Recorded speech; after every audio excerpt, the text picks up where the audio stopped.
हरे राम राम राम हरे हरे, हरे कृष्ण कृष्ण कृष्ण हरे हरे।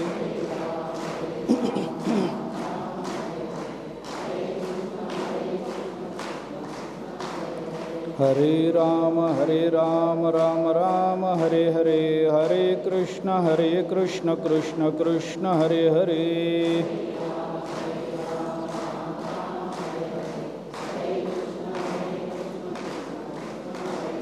हरे राम राम राम हरे हरे, हरे कृष्ण कृष्ण कृष्ण हरे हरे।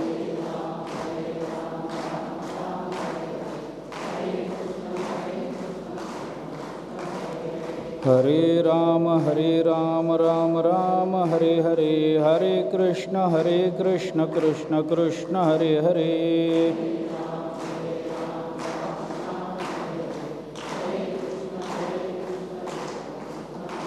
पुंडलीकवरदे हरिविठ्ठल श्री ज्ञानदेव तुकाराम माऊली ज्ञानेश्वर महाराज की जय, संत गोरोबा काका महाराज की जय, शांती ब्रह्म श्री एकनाथ महाराज की जय, जगद्गुरु श्री तुकाराम महाराज की जय।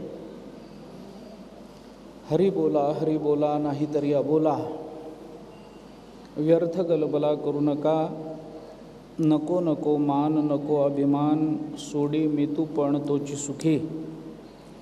सुखी जेणे व्हावे जग निववावे, अज्ञानी लावावे सन्मार्गासे, मार्ग जया कळे भावभक्ती बळे, जगाची या मेळे न दिसती, दिसती जनीवनी प्रत्यक्ष लोचने, एका जनार्दनी ओळखिले हरिमुखी गाता, हरपले चिंता त्या नाही मागुता जन्म घेणे। सद्गुरू श्री धुंडा महाराज सेवा प्रतिष्ठानच्या वतीनं आयोजित या वर्षीच्या प्रवचनमालेच्या अंतिम सत्राला आपण आरंभ करतो आहोत। सद्गुरू श्री नाथ महाराजांच्या हरिपाठाचं चिंतन आपण करतो आहोत। दुसऱ्या अभंगाचा विचार आपला चालू आहे। या कार्यक्रमाअंतर्गत आज ब्रह्मचैतन्य गोंदवलेकर महाराजांच्या 113व्या पुण्यतिथीच्या निमित्ताने 1300 कोटी रामनाम जपाचा लेखनाचा संकल्प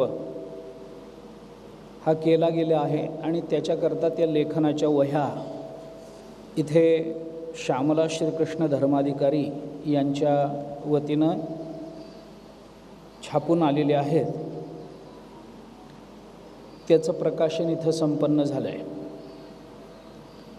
या वह्या आपण रामनामाचं लेखन करावं एवढ्याच उद्देशाकरता, कुठलंही मूल्य न घेता आपणाकरता म्हणून उपलब्ध झालेले आहेत।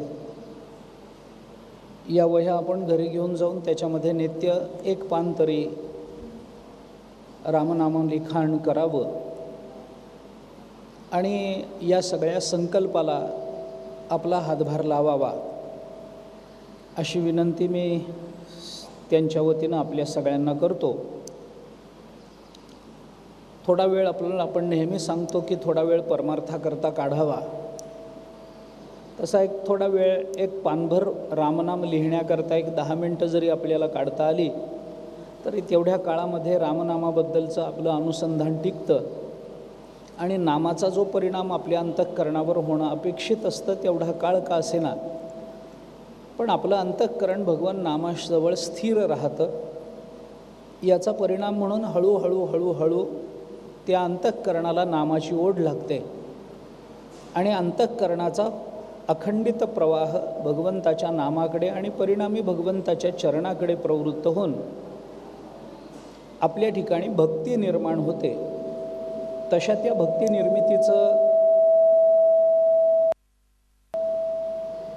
निर्मितीचा आरंभ या रामनामाच्या लिखाणातून आपल्याला करता येईल। तेव्हा आपल्या सगळ्यांना मी विनंती करतो, प्रार्थना करतो, आपण रामनामाचं लेखन करावं। नाथ महाराजांच्या हरिपाठाचा विचार आपण करतो। नाथ महाराजांनी हरी बोला नाही तरी अबोला, व्यर्थ गलबला करू नका असा उपदेश केला। ही मालाकार रचना आहे। नाथ महाराजांनी इथं द्विरुक्ती का केली या संबंधातल्या काही गोष्टींचा विचार आपण करून आलो। वास्तविक द्विरुक्ती करणं हा दोष मानला जातो.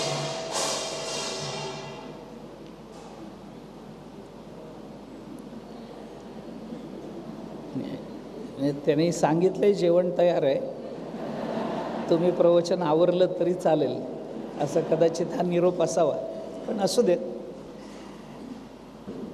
द्विरुक्ती हा साहित्यशास्त्रामध्ये दोष म्हणून सांगितला गेलेला असला तरीसुद्धा द्विरुक्ती हा प्रत्येक वेळेला दोष ठरत नाही.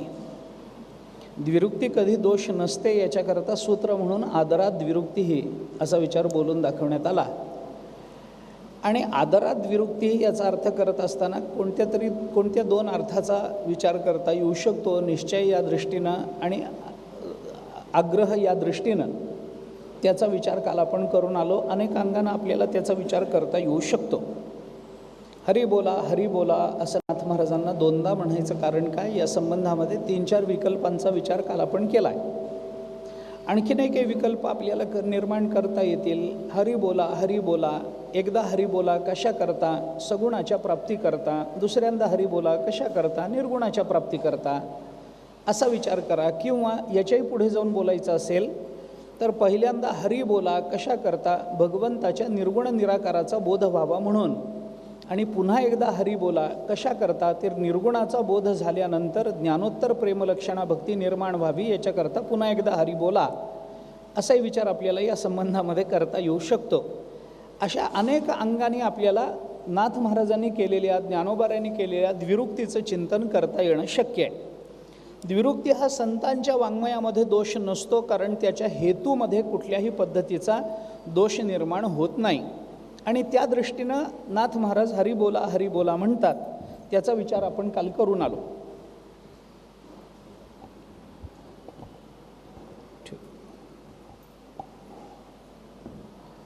आता हरी बोला असं नाथ महाराज म्हणतात, नाहीतरी अबोला, नाही तर बोलू नका.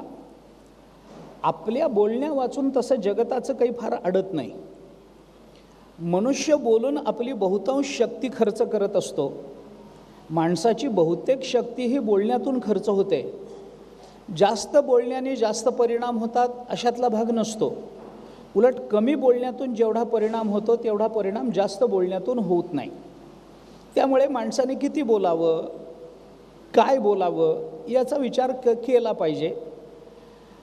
थोडीशी गंमत आपल्याला जर सांगायची झाली तर साधारण मुलगा जन्माला आला की त्याला बोलायला येतं ते साधारण 1-2 वर्षामध्ये तो बोलायला लागतो. 1-2 वर्षामध्ये तो पहिल्यांदा आई म्हणेल, मग बाबा म्हणेल, मग दादा म्हणेल, ताई म्हणेल, अमुक म्हणेल, तमुक म्हणेल, दूध म्हणेल, जेवण म्हणेल, भात म्हणेल, काही पोळी म्हणेल, काही बोलायला प्रारंभ होतो. साधारण 1-2 वर्षाचा मुलगा होईपर्यंत त्याला बोलता येतं. 2 वर्षामध्ये मुलाला बोलता येतं, पण काय बोलावं हे कळायला जवळजवळ आयुष्य घालवावं लागतं. अडचण काय असते, बोलता येणं ही अडचण नाही आहे, काय बोलावं हे कळणं ही मुख्य अडचण असते. त्यामुळे 1-2 वर्षामध्ये बोलता आलं तरी काय बोललं पाहिजे, कुठं बोललं पाहिजे, किती बोललं पाहिजे याचा विचार कळण्याकरता थोडासा विवेक निर्माण झाला पाहिजे. आणि तो विवेक निर्माण होऊन तशा पद्धतीचं बोलणं करायला जवळजवळ आयुष्य निवृत्त होतं, आयुष्य संपून जातं. तरी माणसाला बोलता येतच असं आपल्याला म्हणता येणार नाही. नाथ महाराज म्हणतात, बोलायचं असेल तर हरी बोलावं, नामस्मरण करावं, नाहीतर वाणीचा तसा दुसऱ्या अर्थाने काही उपयोग नाही आहे. हरी बोला नाहीतरी अबोला. तशा अर्थाने वाणी आम्हाला दिली कशाला देवाने, दिली इंद्रिये, हात पाय कान, डोळे मुख बोलाया वचन. कोणतं वचन, जेणे तू जोडसी नारायण, नासे जीवपण भवरोग. हे तुकोबारांनी आपल्याला सांगितलं ना, ज्या बोलण्यातून आपल्याला परमात्म तत्वाची प्राप्ती होऊ शकते एवढंच माणसाने बोलावं. काय बोलावं काय आहे, आता हा मोठा विरोधाभासच आहे. आज प्रवचनामध्ये, माझ्या प्रवचनामधला हा विरोधाभासच आहे की कमी बोला हे सांगायला मला जवळजवळ 1.5 तास बोलावं लागणार आहे. केवढा मोठा विरोधाभास आहे हा तसं जर बघितलं तर. पण कमी बोला हे सांगण्याकरता एवढं बोलावं लागतं, कारण एवढं बोलल्याशिवाय कमी बोला हे कळत नाही. याकरता म्हणून हा सगळा उपद्व्याप मला करावा लागणार. किती बोलावं, हरी बोला नाही तरी आबोला, व्यर्थ गलबला करू नका. हा गलबला करणं काय आहे? आपण काल परवाही बोलून आलो. ज्ञानोबारायांनी आपल्याला सांगितलं, बाबा अनंत वाचाळ बरळती बरळ, त्या काहीचा दयाळ पावे हरी. हे बरळती बरळ, हे जो बरळ शब्द ज्ञानोबारायांनी वापरला त्याचाच वाचक शब्द नाथ महाराजांनी गलबला हा वापरला. हे बरळणं काय आणि गलबला करणं काय? बरळणं काय असतं? बरळणं म्हणजे शब्द निर्माण होतो, पण शब्दाच्या अर्थाचा आणि प्राप्त परिस्थितीचा कोणताही संबंध नसतो, तेव्हा ते बरळणं असतं. बरळणं म्हणजे काय?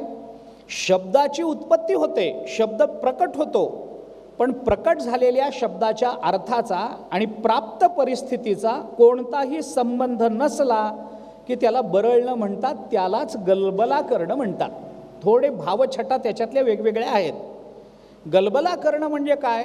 अनेक लोकांनी एकाच वेळेला बोलायला प्रारंभ केला की गलबला होतो, त्याला आपण गलबला म्हणतो. याचा अर्थ काय? कोणाचं कुणाला न कळणं, याचा अर्थ गलबला करणं असा आहे. सगळेच एकदम बोला. आता मी बोलतोय, तुम्ही ऐकताय, मी एकटा बोलतोय म्हणून आपला काहीतरी संवाद चालू आहे. सगळेच जर आपण आता बोलायला लागलो, एकमेकांशी बोलायला लागलो, दुसऱ्यांशी बोलायला लागलो, सगळे माझ्याशी बोलायला लागले, मी सगळ्यांशी बोलायला लागलो, तर काय होईल? माझं तुम्हाला कळणार नाही, तुमचं मला कळणार नाही, तुमचं शेजारच्याला कळणार नाही, शेजारचा दुसरंच काहीतरी बोलेल. याला गलबला करणं म्हणतात. गलबला शब्दाचा आणखीन एक भाव आपल्याला पाहता येतो, ते म्हणजे विविध विषयावर एकाच वेळेला बोलायला लागली माणसं की जो गोंधळ निर्माण होतो त्याला गलबला म्हणतात. एकमेकांना न कळणं आणि विविध विषयावर एकाच वेळेला सगळ्यांनी बोलणं, या सगळ्यांना मिळून गलबला म्हणतात. यालाच ज्ञानेश्वर महाराज बरळणं असं म्हणतात. बरळणं म्हणजे काय आहे, गलबला म्हणजे काय आहे, या सगळ्या भावछटा बाजूला ठेवून जर एका वाक्यात बोलायचं झालं, अगदीच एका वाक्यात त्याचा संकोच करून बोलायचं झाला, तर बरळणं किंवा गलबला कशाला म्हणतात? भगवंताच्या संबंधानं सोडून जे इतर बोलणं असतं त्याला बरळणं म्हणतात, त्याला गलबला म्हणतात. एवढाच त्याचा अर्थ आहे. भगवंताला सोडून इतर बोलणं, देवाला सोडून इतर बोलणं म्हणजे गलबला, म्हणजे बरळणं. या बरळण्यातून अर्थनिष्पत्ती काय होते? तर काही होत नाही. याच्याकरता नाथ महाराज म्हणतात, व्यर्थ गलबला करू नका, कारण हा व्यर्थ आहे. गलबला हा नेहमीच व्यर्थ आहे. व्यर्थ गलबला करू नका. मग काय करा? हरी बोला आणि नाही जमलं तर नाहीतरी आबोला, नाही तर बोलू नका. आपल्या बोलण्यातून काय सिद्ध होतं?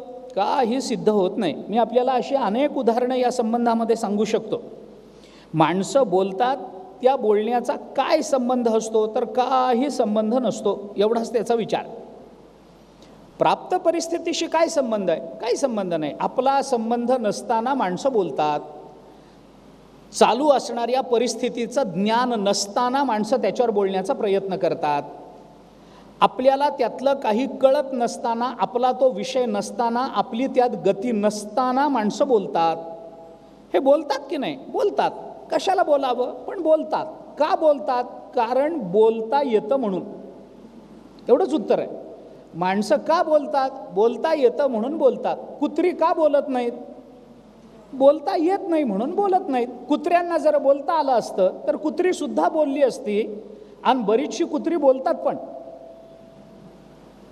तुम्ही याचा विचार करून बघा. बोलत नाहीत असं नाही, विचार करून बघा मी काय सांगतो ते. याच्यातला विनोद जरी बाजूला ठेवला ना, तरी बोलणं हे मनुष्यत्वाचं व्यावर्तक आहे. इतर प्राणी बोलू शकत नाहीत, पण माणसं बोलू शकतात. भाषेचा विचार माणसाच्या संबंधामध्ये आहे. भावना पोचवणं एवढ्याच एका कारणाने भाषा निर्माण झाली असं समजण्याचं कारण नाही आहे. त्याच्या उत्पत्तीची अनेक कारणं आहेत, पण माणसं बोलतात. आपला संबंध नसताना बोलतात. मी आता कितीतरी उदाहरणं सांगतो. विशेषतः काय झालं आहे, 2 क्षेत्र अशी आहेत की तिथं सगळेजण अधिकारानं बोलत राहतात. सगळ्यांना बोलण्याचा अधिकार आहे, सगळे त्या विषयावर बोलण्याचे अधिकारी आहेत. 2 क्षेत्र अशी आहेत. त्याच्यातलं एक क्षेत्र आहे अध्यात्म आणि दुसरं क्षेत्र आहे राजकारण.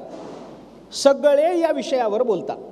काही नाही, काही माहिती नसतं. अहो, फाटलेली बनियन, अर्धी चड्डी, पायात झिजलेली चप्पल एवढं घालून सकाळच्या वेळेला भर चौकामध्ये तंबाखूला चुना लावत हा दुसऱ्याला सांगतो मोदीचं चुकलंच. किती आश्चर्य असेल हे. याला तंबाखूला चुना लावताना इथं कळालंय अर्ध्या कपड्यात, पण त्यांच्या हाताखाली हजारोनी IAS अधिकारी आहेत, त्यांना कळलं नाही. ते याला इथं गावामध्ये तंबाखू चोळताना कळालंय. केवढा अधिकार असेल, केवढा अधिकार आहे, केवढं सामर्थ्य आहे विचाराचं. काय अधिकार असेल विचार करा ना. हे मोदीचं जरा चुकलंच, हे यांचं जरा चुकलंच, ते त्यांचं जरा चुकलंच. कशा करता?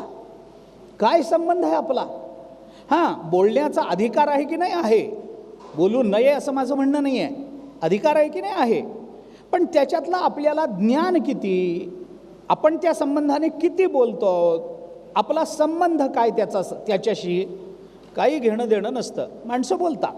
जसं राजकारणावर माणसं जणू काही जगातलं सगळं राजकारण फक्त मला एकट्याला कळतं अशा आविर्भावामध्ये अधिकारानं माणसं बोलतात, तसं अध्यात्माबद्दल बोलतानाही माणसं त्याच अधिकारानं बोलतात. आम्ही जर कोणाला सांगितलं अहो वारीला येत चला, एकादशी करत चला, काय बिघडतं त्याच्याने, असं सांगितलं की लोक उलट आम्हाला, महाराज खरं सांगू का, काही नसतं, शेवटी भाव असला म्हणजे झालं. आम्हालाच कशा करता सांगत असतील? काय अधिकार असेल? आमचा अधिकार मोठा आहे अशातला भाग नाही आहे. परंतु हे माणसं हे गृहीत धरतात की आम्हाला हे कळालेलं आहे की फक्त भाव आहे म्हणजे सगळं आहे, आणि पुन्हा प्रमाण देतात. काही न लगे एक भावची कारण वाहात असे आण विठोबाची. तुकोबारायांचं प्रमाण देतात आम्हाला. काही लागत नाही हो, फक्त भाव असल्याशी. कारण काय करायचं आहे आपल्याला जास्तीचं? पंढरपूरला नाही येता आलं, भाव ठेवला, झाली वारी. नाही आम्हाला एकादशी करता आली, भाव ठेवला, मोडली एखाद्या वेळेला एकादशी, भाव ठेवावा अंतःकरणामध्ये, तेवढं झालं की होऊन जातं सगळं. एकादशी पूर्णतेला जाते, पांडुरंगाला प्राप्त होते. पण गंमत अशी आहे, हे खोटं आहे का? हे खोटं आहे का? खोटं किंवा खऱ्याचा मुद्दा नाही आहे, कोण सांगतंय याचा काही विचार कराल का नाही? कोण सांगतं हे? कुणी सांगावं? अरे तुकोबारांनी म्हणावं काही न लय की एक भावची कारण. तुकोबारांचा तो अधिकार आहे, आम्हाला तो अधिकार नाही आहे. पण आम्ही अधिकारानं बोलून जातो, काही लागत नाही. भाव बरं, प्रवचन कीर्तनामध्ये नेहमी सांगितलं जातं काही नसतं, एक भाव असावा, बस भाव असला की सगळं मिळतं. असंच प्रवचनामध्ये एकाने ऐकलं, भाव असला म्हणजे सगळं होतं.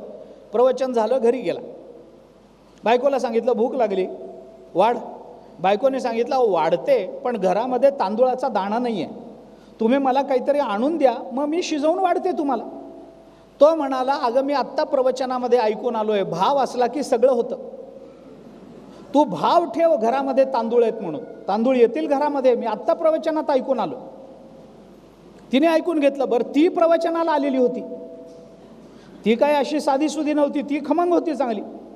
तिने सांगितलं काय म्हणता? तो म्हणाला अगं आत्ता आपण नाही का प्रवचनात ऐकलं, भाव ठेवला की सगळं मिळतं, तांदूळ आहे तसा भाव ठेव, तुला तांदूळ मिळतील.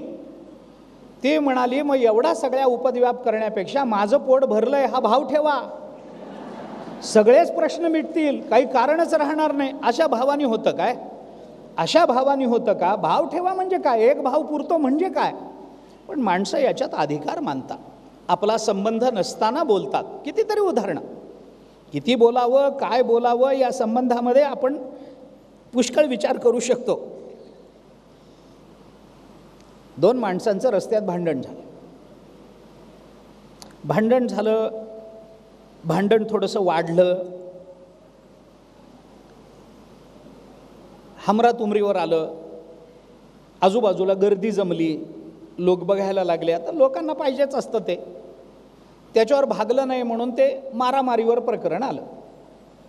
दोघांनी एकमेकांना धरलं, मारामारी सुरू झाली. थोडं दुसरा पायी एक जण माणूस म्हणाला आहे पा आता ह्याच्या पुढे तू बोलशील ना तर तुला एक थोबाडीत ठेवून देईन, तुझे दातच रस्त्यावर आणि दात पाडीन तुझे, तू बोलू नको आता, मला राग आलाय, मी दात पाडीन तुझे. दुसरा होता तो म्हणाला अरे तू काय माझे 4-2 दात पाडशील, मी तुला एकच थोबाडीत ठेवून देईन, तुझे 64च्या 64 दात रस्त्यावर येतील. आजूबाजूला गर्दी जमली होती, त्याच्यातला एक म्हणाला अहो माणसाला 32च दात असतात. तो म्हणाला तू मध्ये बोलणार आहेस हे मला माहिती होतं, तुझेही 32 त्याच्यामध्ये गृहीत धरलेत. कशा करता? आमचा संबंध नसताना माणसांनी का बोलावं? काय मिळतं बोलून? शब्दाचा अपव्यय होतो, आपल्या शक्तीचा अपव्यय होतो.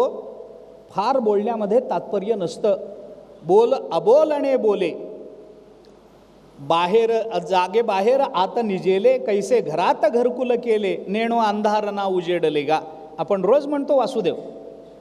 बघा ना, किती बोलायचं असतं.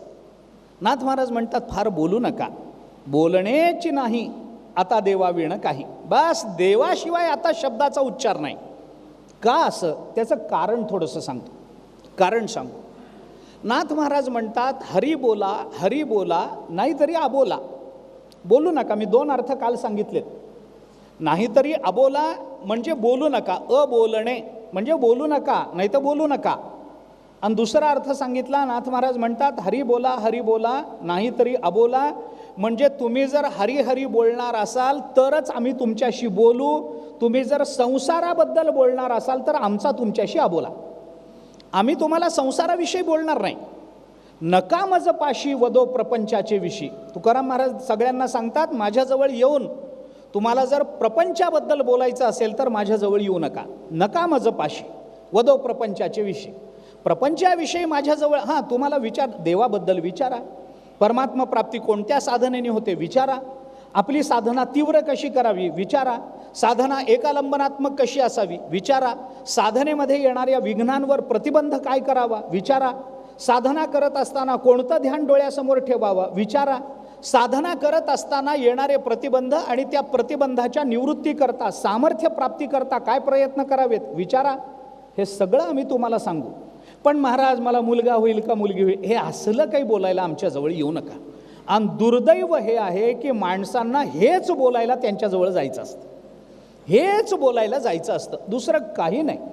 एवढंच मी एका ठिकाणी कीर्तनाला गेलो. आता आम्ही काही संत नाही, आम्ही काही जाणकार नाही, आम्हाला भविष्य कळत नाही, पत्रिका हात बघायचा मला नाद नाही, काही संबंधच नाही आपल्याला आपल्या त्या क्षेत्राशी, त्या क्षेत्रातला बोधही नाही. एके ठिकाणी कीर्तनाला एक बाई मला भेटल्या. ते म्हण महाराज कुठून आला? म्हणलं अमक्या अमक्या गावाहून, रात्री सेवा होती तिथून इथं आलो. अरे त्या गावाला माझी मुलगी आहे. मी म्हणलं भेटली मला, सांगितलं त्याने तुमचा परिचय दिला, मला माहिती आहे, मला तुमची मुलगी तिथं दिलेली आहे. भेटली का? म्हणलं भेटली. बरी आहे का? म्हणलं बरी आहे. काही बोलली का? बोलली, बरं चाललंय, चांगलं चाललंय, उद्या आईच्या गावाला जाणार आहे, बोलली. तिने काय विचारावं? ती म्हणाली तुम्हाला भेटली ना? भेटली. तिने काय विचारावं त्या बाईने? ती म्हणाली महाराज मुलीला कितवा महिना चालू आहे? अरे मी तुझ्या मुलीचे महिने मोजू का माझी कीर्तनं करू? माझा काय संबंध आहे याच्याशी? पण तरी माणसांना प्रपंचाविषयीच बोलायचं असतं. अध्यात्म जेव्हा प्रपंचाचं साधन म्हणून आमच्या जीवनामध्ये येतं ना, तेव्हा ते अध्यात्म मानवी जीवनाचं उन्नयन करत नाही, हळूहळू त्याच्याने मानवी जीवनाची अधोगतीच होते. अध्यात्माकरता प्रपंच आणि प्रपंचाकरता अध्यात्म या दोन्ही गोष्टीचा आपण विचार केला पाहिजे. आम्हाला प्रपंचाकरता अध्यात्म करायचं आहे का अध्यात्माकरता प्रपंच स्वीकारायचा आहे हे ठरवता आलं पाहिजे ना. आम्ही आमचा संसार सुखाचा चालावा म्हणून जर देवाकडे जात असू तर ती अडचण आहे. पण देवाकडे जाता येईल म्हणून जर आम्ही संसार स्वीकारत असू तर ते मात्र आमच्या जीवनाचं वैभव असेल. तुकाराम महाराज देवाला सांगतात घाला बाबा जन्माला किती घालायचंय घाला, पण कशा करता? तुका म्हणे गर्भवासी सुखे घालावे आम्हासी, पण कशा करता? हेची दान देगा देवा तुझा विसर न व्हावा याच्याकरता. सुखे घेऊ जन्मांतरे एक बरे इहलोकी. तुकाराम महाराज बोलून दाखवतात चांगली गोष्ट आहे, आम्ही सुखानं जन्माला येऊ, वारंवार जन्माला येऊ, उपजोनिया पुढती येऊ, काला खाऊ दही भात, देवा करता यायचं असेल येऊ ना आम्ही. घेईन मी जन्म याजसाठी देवा तुझी चरणसेवा साधावया. तुझी चरणसेवा मिळणार असेल ना देवा तर आम्ही वारंवार जन्माला येऊ. मग तुझ्या चरणसेवे करता आम्ही मोक्षही नको म्हणू. मोक्षपदे तुच्छ केली या कारणे आम्हा जन्म घेणे युगायुगी, विटे ऐसे सुख नोहे भक्तिरस, पुढता पुढती आस सेवावी. हे तुकाराम महाराजांचं विधान आहे. तुकाराम महाराज म्हणतात पुढता पुढती आस सेवावी. हे आम्ही जन्माला येऊ, आम्हा जन्म घेणे युगायुगी, युगायुगात आम्ही जन्माला येऊ. आचार्यांचं विधान आहे. देवे पराधक्षम आपण स्तोता नमोक्षस्य आकांक्षा भव विभव वांछा पिचन मे न विज्ञानापेक्षा शशिमुखी सुगेच्छा पिन पुनः अतस्त्वां संयाचे जननी जननम यातु मम वै मृडाणी रुद्राणी शिव शिव भवानी इति जपतः. अतस्त्वां संयाचे जननी जननम यातु मम वै. तीच भाषा आचार्यांनी बोलून दाखवली. कशा करता? मृडाणी रुद्राणी शिव शिव भवानी ती जपतः. याच्याकरता न मोक्षस्य आकांक्षा, मोक्षपदे तुच्छ केली या कारणे आम्हा जन्म घेणे युगायुगी तुकोबर आहे. तीच भाषा बोलून दाखवतात. आम्हाला जर वारंवार भगवत सेवा मिळणार असेल, देवा आम्ही मोक्षसुद्धा नको म्हणू. यया भक्तीची येतुली प्राप्ती जे कैवल्या ते परवते सर म्हणती जयाची लिले माझी नीती जियाली दिसे. ज्ञानोबराय बोलतात. किती प्रमाण देऊ मी आपल्याला? कशा करता बोलतो मी हे सगळं? मुद्दा काय आहे लक्षात घ्या. प्रपंचाकरता परमार्थ हे साधन आहे का आम्हाला परमार्थ करता यावा म्हणून आम्ही प्रपंच स्वीकारायचा आहे, हे आम्हाला ठरवता आलं पाहिजे. दोन्ही अर्थाने चालतं. शरीर उत्तम चांगले, शरीर सुखाचे घोसले, शरीरे साध्य होय केले, शरीरे साधले परब्रह्म, हेही एका बाजूला आहे. शरीर दुःखाचे कोठार, शरीर रोगाचे भांडार, शरीर दुर्गंधीचे थार, नाही अपवित्र शरीराईसे, हेही दुसऱ्या बाजूला आहे. आमचा हेतू किती व्यापक आहे याच्यावर आम्ही कोणत्या गोष्टीकडे बघतो आणि कसं बघतो हे अवलंबून असतं. आणि त्या दृष्टीने मी कशा करता बोलतो? नाथ महाराज म्हणतात फार बोलू नका, बोलायचं असेल तर हरी बोला, हरी बोला, नाहीतर अबोला. आम्ही सुद्धा तुमच्याशी बोलणार नाही. आणि संतांनी आपला निषेध करणं याच्यासारखं जीवनाचं अधपतन दुसरं नसतं, हे लक्षात घ्या. संतांनी आपला निषेध करणं याच्यापेक्षा मोठं देवाने नाकारलं चालेल, शास्त्राने नाकारलं चालेल, पण संतांनी लोकांनी नाकारलं चालेल, समाजाने नाकारलं चालेल, पण संतांनी नाकारलं तर आपल्याला तशा अर्थाने जगण्याचा अधिकार राहत नाही. कोणी नाकारावं, भले भगवान पंढरीनाथाने आम्हाला नाकारावं, जवळ येऊ देऊ नये, मान्य आहे. पण ज्या दिवशी आम्हाला चोखोबाराय नाकारतील, ज्या दिवशी गोरोबा काका नाकारतील, ज्या दिवशी तुकाराम महाराज म्हणतील माझ्या जवळ यायचं नाही, त्या दिवशी आमचा जगण्याचा हक्क आम्ही गमावून बसलो आहे. त्या दिवशी जगण्याला अर्थ नाही. कारण सगळ्यांनी ज्यांना नाकारलेलं असतं त्यांना संत स्वीकारतात, पण संत ज्यांना नाकारतात त्यांना कोणीही स्वीकारत नाही. म्हणून संतांनी आपल्याशी अबोला धरू नये असं वाटत असेल तर एकच काम केलं पाहिजे, हरी बोला, हरी बोला. आपण मुखानं नामस्मरण केलं पाहिजे, तर मग बाकी काही झालं तरी संत महात्मे आपला स्वीकार करतात. एक अर्थ मी आपल्याला काल सांगितलं, याचा विस्तार करण्याचं कारण नाही आहे. आज सगळ्याच अभंगाची संगती आपल्याला लावायची आहे, त्यामुळे थोडं पुढे जातो. नाथ महाराज म्हणतात हरी बोला, हरी बोला, नाहीतरी अबोला, नाही तर बोलू नका. का बाबा? कारण बोलण्यातून आपली वाचा व्यर्थ जाते, वाया जाते, उपयोग होत नाही. आणि व्यर्थ बोलण्यातून पदरात काय पडतं? काही पडत नाही. सूत्र काय, याच्या मागचा विचार काय, तेवढा विचार सांगतो. विचार असा आहे, आपण अनुभवू शकता, मी याला प्रमाणाने आपल्यासमोर ठेवण्याचा प्रयत्न करतो. विचार असा आहे, आपल्याला जी इंद्रिय प्राप्त होतात त्या इंद्रियांना आपण जेवढं जपून वापरू तेवढं त्या इंद्रियाचं सामर्थ्य वाढत राहतं. ऐका, कानाचा वापर जपून करा. याचा अर्थ काय? काय ऐकायचं हे ठरवून ऐका. जे कानावर पडलं ते स्वीकारत जाऊ नका, हा त्याचा अर्थ झाला. आम्हाला देवाने इंद्रिय दिली, त्या इंद्रियांच्या ठिकाणी काही सामर्थ्य आहे, त्या इंद्रियांच्या काही अधिष्ठात्री देवता आहेत. आम्ही आमची इंद्रिय कोणत्या कारणाकरता वापरतो? आपल्याकडे पैसा आहे, पैसा जर निगुतीनं वापरला तरच वाढेल की नाही? संपत्तीचं सामर्थ्य कधी वाढेल? जेव्हा माणूस ती संपत्ती जपून वापरतो, योग्य ठिकाणी खर्च करतो. गावात पाणपोई नाही, उन्हाळ्याचे दिवस आहेत, पाणपोई उघडायला पैसे द्या, मान्य आहे की नाही? मान्य आहे. गावामध्ये शाळा नाही आहे, शाळा बांधायला पैसे द्या, मान्य आहे की नाही? 100% मान्य आहे. गावामध्ये गरीब माणूस आहे, त्याच्या घरी लग्न आहे, त्याला संपत्ती नाही आहे त्याच्याजवळ, त्याच्या मुलाचं मुलीचं लग्न करून द्या, मान्य आहे की नाही? मान्य आहे. गरीब विद्यार्थ्यांची शिक्षण करून द्या, पैसा खर्च करावा की नाही? अवश्य करावा. स्वतःच्या कल्याणाकरता म्हणून कुठं दानधर्म करण्याची इच्छा झाली, मंदिराला दान द्यावं वाटलं, कुठे दान द्यावं की नाही? अवश्य द्यावं. पण हाच पैसा मनुष्य सिनेमा बघायला खर्च करायला लागला, हाच पैसा जुगारामध्ये वाया घालवायला लागला, हाच पैसा कुठेतरी उधळायला लागला, तर पैसा तर आपल्याजवळून निघून जातोच, पण पैशाच्या माध्यमातून, संपत्तीच्या माध्यमातून आपल्या ठिकाणी जे सामर्थ्य निर्माण झालेलं असतं त्या सामर्थ्याचा सुद्धा व्यय होत राहतो. मग असा पैसा खर्च करणाऱ्या माणसाला गावामध्ये किंमत काय?